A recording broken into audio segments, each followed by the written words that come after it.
Hi guys, this is Pete and this is my United point of view on Manchester United's upcoming game versus Crystal Palace.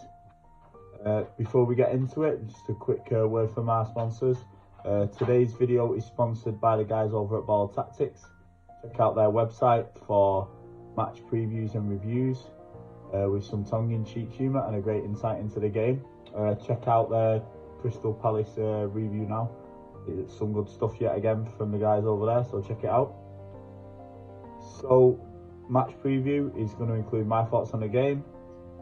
It's going to have a couple of polls, my predicted 11, and some comments I got from the predicted 11 that I put out there on Twitter. So, my thoughts on the game. Obviously, a very important game. It's a game that we need to win. I've seen a lot of people kind of underestimating Crystal Palace a little bit, and I think that's a dangerous thing to do. They're a strong side. Got a decent manager, some good players. So United need to be really professional, get the game out of the way. You know, I'd like to see a big performance and a comfortable win, but if we snatch a 1-0, I'll take it. You know, we're talking about a title race. We need to obviously win this game to prove that we're not going to fall at the first step. Now, there's been a bit of debate on what Ten Hag's going to do with the squad. Obviously, Casemiro, he's had 4 yellows. Obviously, if he got booked in this game, there's a very strong possibility that he could, obviously, if he gets booked, he's going to miss out against Arsenal. So a lot of people, especially even on the comments I've got in a bit, saying we should play Fred instead of Casemiro. Now, I put a poll out there just with Casemiro being on 4 yellows. Do you think that Casemiro should be rested? That poll got 37 votes, so thank all you guys for voting. So, should we rest him? The answers were no, we shouldn't rest him, and yes, we should. So no got 24% of the vote, and quite surprisingly, because I thought a lot more people would say he needs to start anyway, because obviously it affects our midfield when he doesn't. But then 76% of you guys said yeah, which I'm a little bit surprised at. I'm gonna obviously ruin it a little bit, but he's in my predicted 11. For me, I think he needs to start. It's important that we play a strong team. Like I said before, I don't think we should underestimate Crystal Palace. Good team. We need to play our best midfield. Obviously, if Fred came in, I wouldn't be against it, but he's not really a holder. Obviously, it's a game that we're gonna most probably have more possession.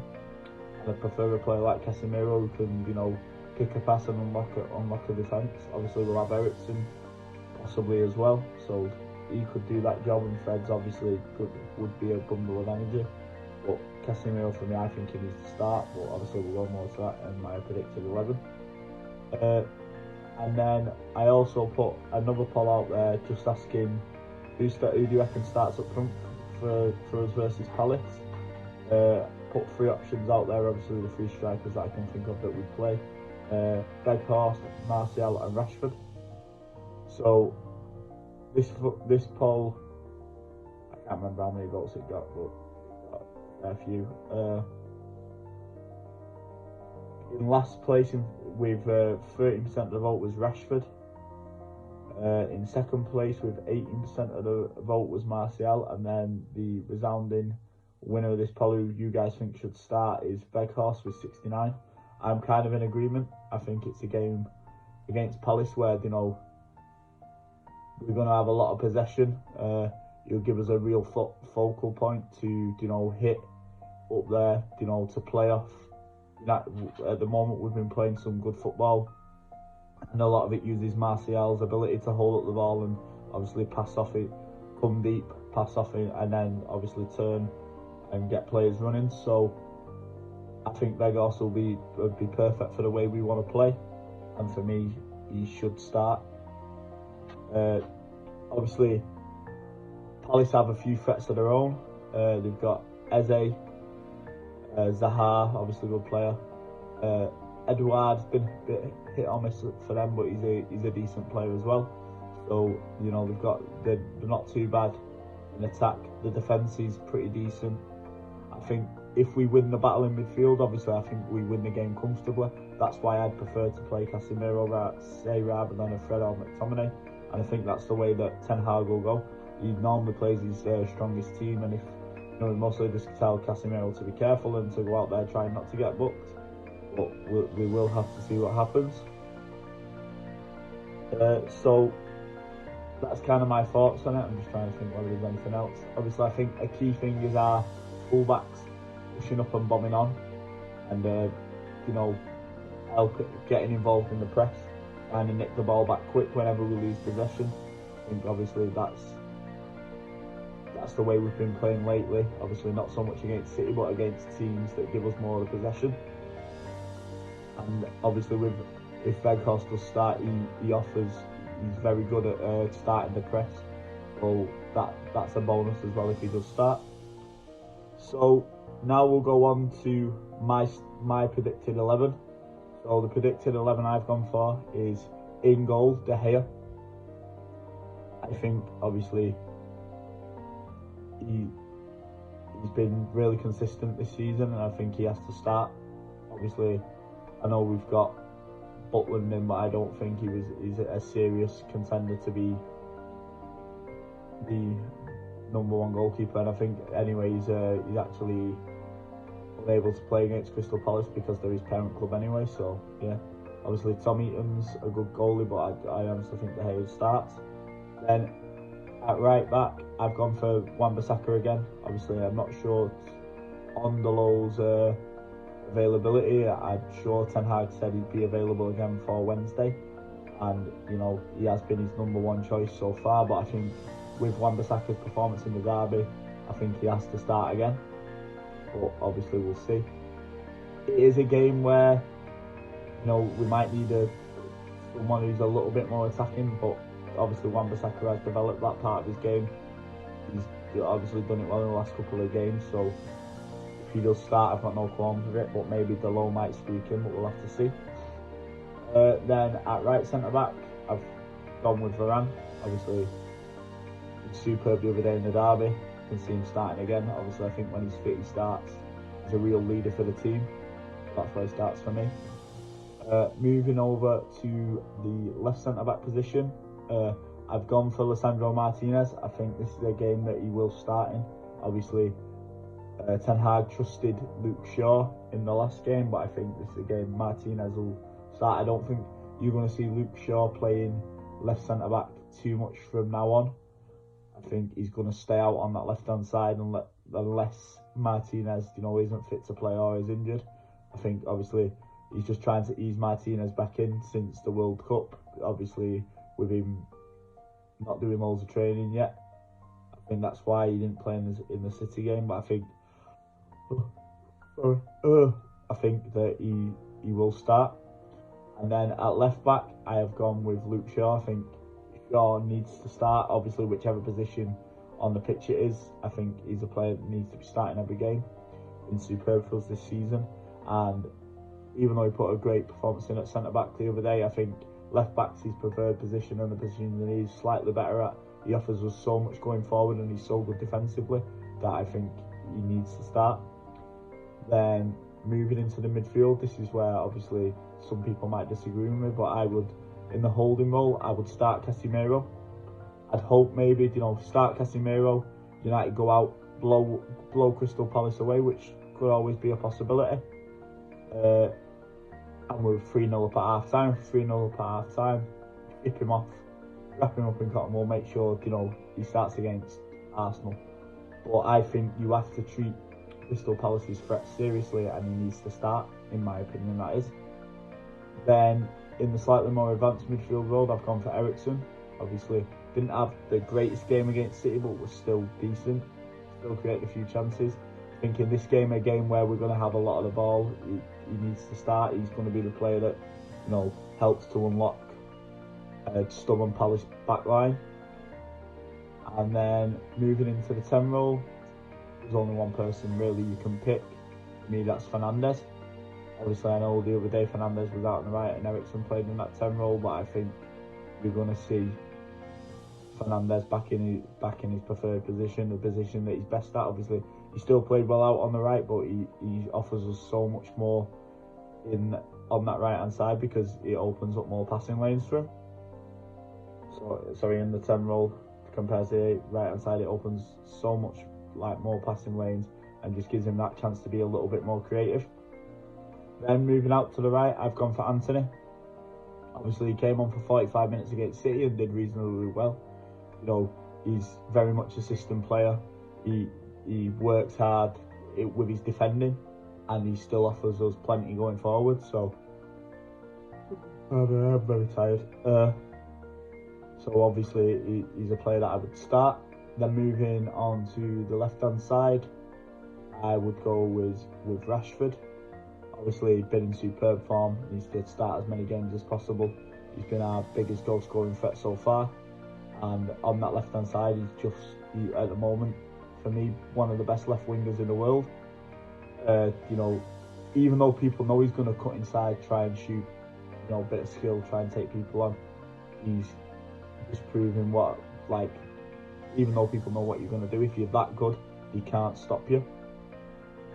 Kind of like what Robin used to do, where you always knew he was going to cut inside onto his stronger foot, and people just couldn't stop him. Cut inside, shoot, score. That was what he used to do, and this is the kind of thing that Rashford's doing.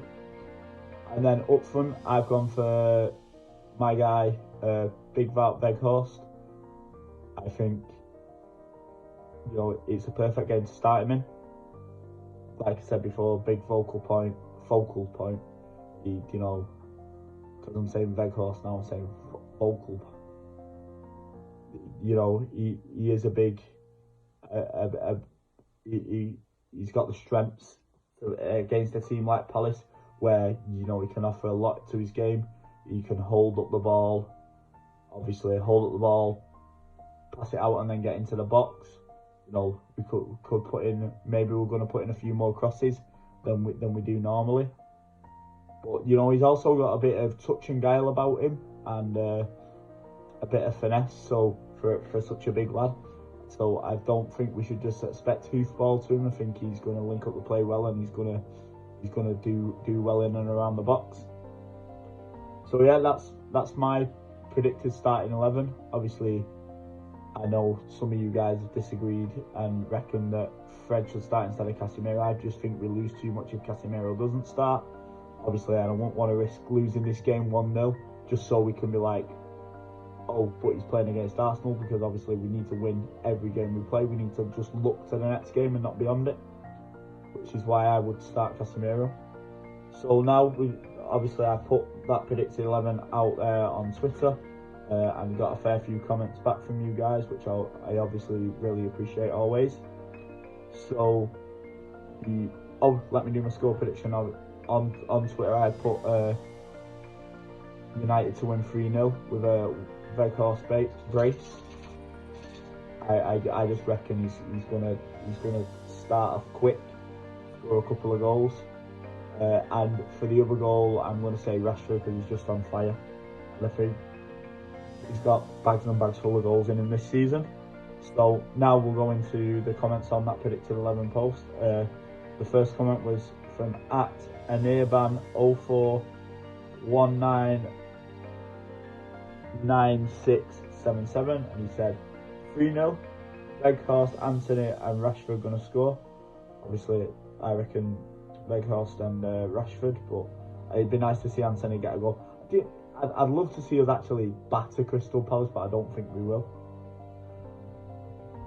And obviously spread the goals around, but I'll even take a 1-0 if it comes down to it. I just want to win games now, put ourselves in a title race, possibly above City. You know, I think we have what it takes to at least challenge for the title and possibly get second, and on a stretch, if things go our way, get first. So now the next one was from @JRAD198900, and he said, as much as I don't want to bench Casemiro, I don't want it to get booked and miss the Arsenal game, which is a sentiment that's now going to carry on through the rest of these messages. A lot of people are saying the same thing, but like I said, I think we need to treat every opponent with respect and put out our best team that we can field, and Casemiro is our best midfielder at the moment, so that's why, to me, he needs to start. And then the next comment was from @Phil, and he said, "One hell of a strong team. Maybe Fred for Casemiro to save him from a booking and missing Arsenal." Obviously, I understand the Arsenal game is really important, and if we win it, we do put ourselves in the title race. But it's, like I said, it'd just be depressing to lose this game, and then obviously, we've kept Casemiro for Arsenal, but to lose this game because we've not played our best team would be disappointing. And then the next comment is from @VJancy1, and he said, "Fred should play for Casemiro." Obviously, like I say, it's a very reoccurring theme through most of these messages. Now, the next comment is from a regular commenter @Martinez SNN, and he said, "Exactly the team I go for. It's nice that someone's agreed with me. If we have a lead of 2 or 3-0 at half time, I'd take out Rashford, Casemiro and Varane." Obviously, look into that Arsenal game. I'm all for that if if we're winning, performing well, and those players have done the job. We'll come off at half time if we're 3-0 up. Bring on your Garnachos, bring on your Freds, bring on your bring on your Lindelofs, because I'm not saying Meg Snail, because I'd rather bleeding put pins in my eyes than watch him play, because he just makes us 10 times worse. Obviously, we all know I have that Meg Snail agenda. And then the last comment on this is from @SkyBio, and they said, "Can't risk Casemiro getting a yellow and a suspension against Arsenal." Like I said, I've said previously, for me, strongest team, and then if we're winning, get them all off. Jobs are good and men. Now, that's all the comments. Obviously, thanks for watching, guys. Obviously, I'll be able to do my match reaction hopefully straight after the Palace game, depending on whether my kids are asleep, and hopefully I'll be coming back to you guys with a big win. If there's any new watchers to the channel, do me a favour, like and subscribe. Remember, again, check out our sponsors. They're putting out some really good stuff. It's all mainly United based content. There's the odd story here and there about other football things, but mainly it's about United, and they're putting out some really good and funny content, so I would check them out. Thanks for making it to the end of the video. If you did, like I said, like and subscribe.